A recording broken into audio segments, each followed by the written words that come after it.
안녕하세요. 은혜샘교회 성도 여러분, 최선종 목사입니다. 오늘은 3월 3일 신명기 23장부터 25장까지를 함께 살펴보도록 하겠습니다. 그러면 바로 1단계 본문 내용 파악하기를 시작하도록 하겠습니다. 1단계 본문 내용 파악하기를 모두 마쳤습니다. 이제 2단계 질문 만들기인데요.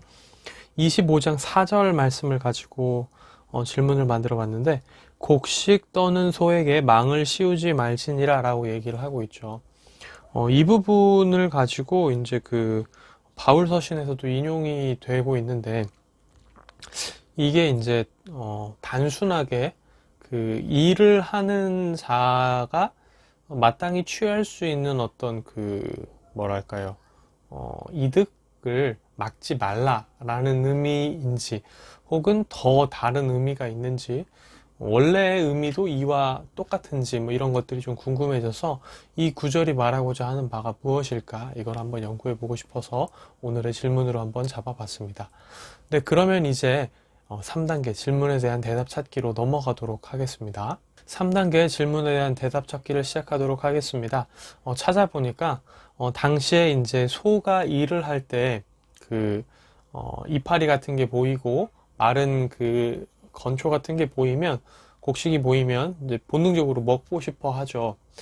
그렇게 함으로써 어떤 소산에 손실이 생기거나 소가 일을 하다 먹기 위해 멈추는 것을 방지하기 위해 소 주인이 간혹 그 망을 씌우곤 했대요, 입에다가. 그렇게 못하게. 근데 이제 그러지 말라라고 얘기를 하고 있는 거죠.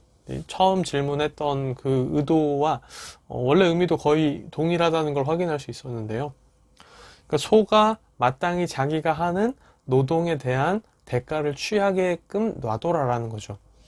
그러니까 지금 계속해서 다른 이들에게도 자비와 긍휼을 베풀고 그들을 유익하게 할 것에 대한 다른 이들과의 관계에 대해서 얘기를 하고 있는데, 이 본문은 지금 독특하게도 사람뿐만 아니라 동물에게까지 그 동물에게까지 우리가 잘 해줘야 된다라는 것을 얘기를 하고 있다는 거죠. 이 구절이 되게 독특한 것 중에 하나가 뭐냐면, 고대 근동지방에는 이런 얘기가 없답니다.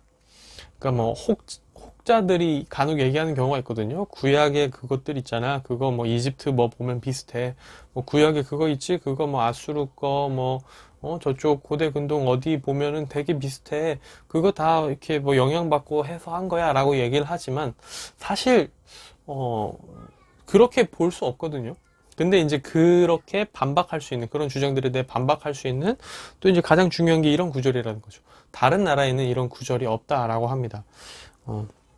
이런 것들을 보면 정말 그 하나님께서 이스라엘 민족에게 주신 독특한 또 규례와 규정이며, 사람뿐만 아니라 동물에게까지 자비를 베풀고 긍휼을 베풀며 그들의 어떤 노력에 대한 대가를 온전히 지불해야 될 것에 대해 얘기를 하고 있다는 거죠.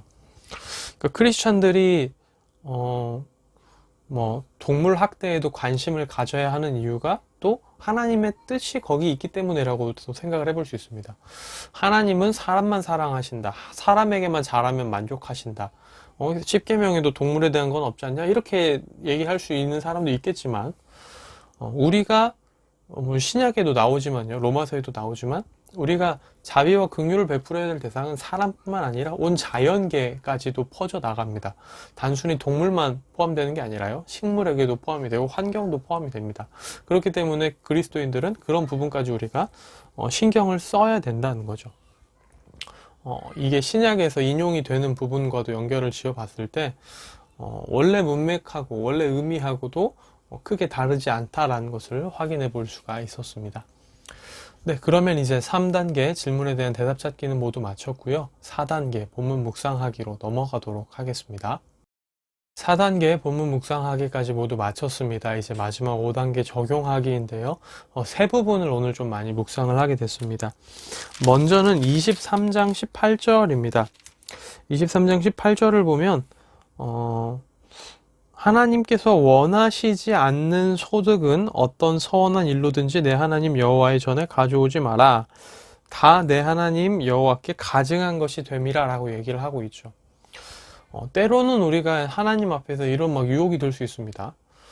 내가 되게 하나님이 기뻐하시지 않는 방법으로 돈을 벌어도 그 돈으로 하나님을 위해 좋은 일을 하면 하나님도 기뻐하시지 않을까?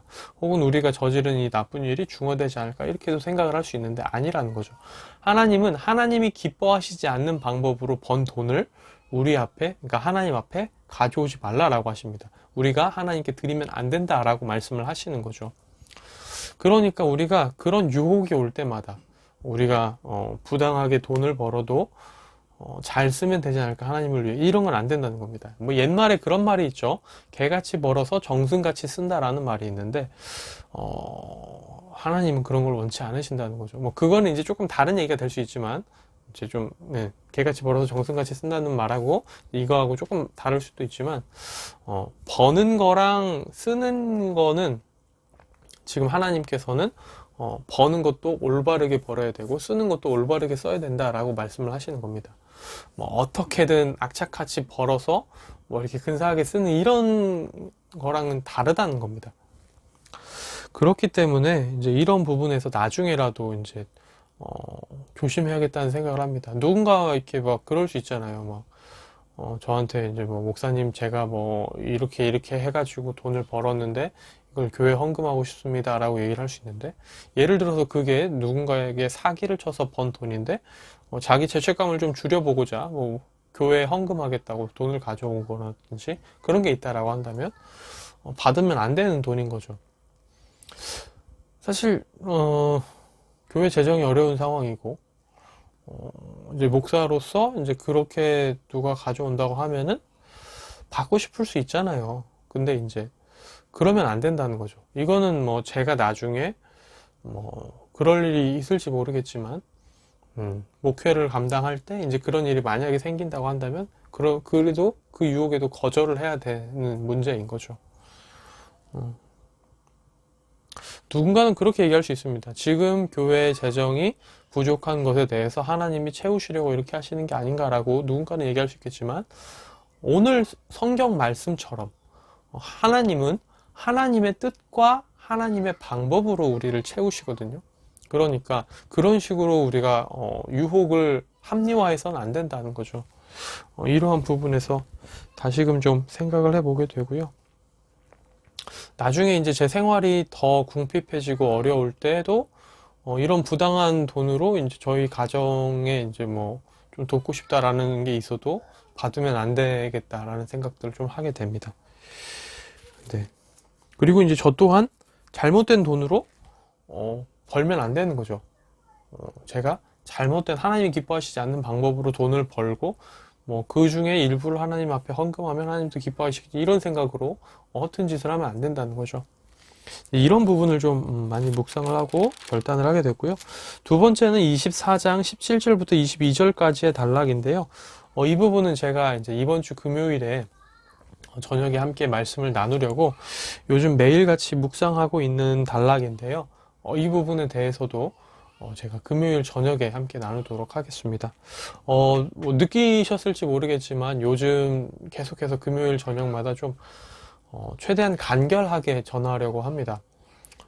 너무 이제 지금 뭐 이제 현장 예배도 뭐 다시 재개가 됐지만 여전히 이제 집에서 온라인을 통해서 이제 예배 기도회를 함께 하시는 분들이 많으신데 너무 루즈하면 좀 이제 너무 말씀에 집중하기도 어려우실 것 같아서, 그리고 좀 제가 제 설교를 좀 혼자 이제 좀 돌이켜 봤을 때 군더더기가 좀 많아진 게 아닌가 이런 생각들을 할 때가 있거든요. 그래서 최대한 간결하게 딱 그 핵심만을 딱 전하려고 지금 계속해서 이제 더 간결하게 하고 있는데, 이 부분도 딱 이 본문이 말하고자 하는 바가 지금 우리에게 무슨 의미가 있는지에 대해서 좀 집중해서 함께 나누어 보려고 지금 계속해서 준비하고 있습니다. 금요일 저녁에 또 함께 할 수 있었으면 좋겠습니다. 말씀 보고 또 함께 기도하고 함께 또 찬양하고 그러면서 우리가 이 코로나 시대에 하나님께 한 발자국 더 나아갈 수 있는 하루하루를 보낼 수 있으면 좋겠고요. 세 번째로는 25장 4절입니다. 아까 질문과도 관련이 있던 건데요. 제가 사람들과 하나님께만 신경을 쓰는 게 아니라 좀 더 지금 이 지구의 환경, 그리고 동물, 식물에도 더 관심을 가져야겠다라는 생각들을 하게 됩니다. TV를 이제 둘째 아들을 이제 새벽에 깨가지고 다시 재우려고 막 하면서 이제 간혹 TV를 틀어놓을 때가 있거든요. 이제 잠도 좀 깰 겸. 이제 애가 너무 이제 안 자면 저도 힘드니까요. 뭐라도 좀 보고 싶어서 TV를 새벽에 킬 때가 있는데, 광고에서 그런 것들이 나오더라고요. 지금 북극이 녹아가고 있다. 북극곰이 죽어가고 있다. 막 이렇게 하면서 북극곰에 대한 환경을 좀 더 신경 써달라. 뭐 그러면서 이제 막 어디 후원해달라 이렇게 막 뜨기도 하고 하던데, 이 본문을 묵상하면서 그 새벽에 봤던 그 광고가 떠오르더라고요. 그래, 내가 저 북극곰의 문제에 대해서 그냥 그리고 나랑 상관없는 얘기인데 뭐 이렇게 하면서 이렇게 멀리 두는 게 아니라 어, 지금 이 곡식 떠는 소라는 것은 어떻게 보면 자기가 짐승이라 할지라도 자기 노동에 대한 정당한 대가를 주라는 그런 문맥이지만, 조금 더 아까 나눴듯이 좀 더 확장을 해보자면 우리가 관심을 갖고 돌봐야 할 대상이 단순히 우리 주변의 어떤 사람에만 국한된 게 아니라는 거죠. 우리는 주변의 환경과 동물에도 관심을 가지고 그것들을 신경을 써야 된다는 것까지 넘어갈 수 있기 때문에 이제 그런 부분에도 좀 생각을 하게 되고요. 우리 아파트 단지에 있는 화단이라든지 그런 나무들도 내가 어떻게 더 하면 해치지 않을 수 있을까? 이제 그런 생각들도 해보게 되고요. 여러 가지로 좀 더 나와 좀 멀다고 느껴졌던 환경에 대한 것, 동물에 대한 것들까지도 좀 더 생각을 해보게 되는 하루입니다. 어떻게 하면 내가 좀 더 환경과 동물에도 신경을 쓰고 노력할 수 있을까? 이런 것들을 좀 고민해 보게 됩니다. 네, 오늘의 큐티는 여기서 마무리가 되고요. 내일 다시 뵙도록 하겠습니다. 안녕히 계세요.